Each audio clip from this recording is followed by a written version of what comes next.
Vérfarkasok, szerelem és boszorkányok. Hamarosan kezdődik a misztikus november, amely a magyar néphit szerint a vérfarkasok hónapja is volt. Akit ilyenkor egy átkozott állat harap meg, az vérfarkassá változik, és addig bolyong, míg valaki fel nem ismeri, és meg nem töri az átkot.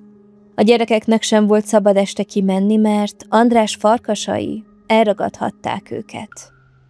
A lányok sokféle jóslással próbálták megtudni, ki lesz a jövendőbeliük.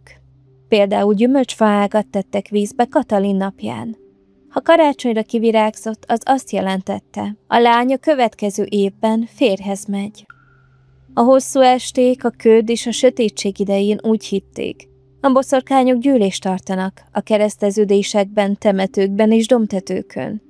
Ezek különösen novemberben voltak veszélyesek, mert a néphit szerint ilyenkor a túlvilág kapuja nyitva áll, és a sötétség szellemei segítik a rossz boszorkányokat.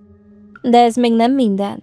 A csatornámon lévő videóban további érdekességeket találtok a sötétség hónapjáról.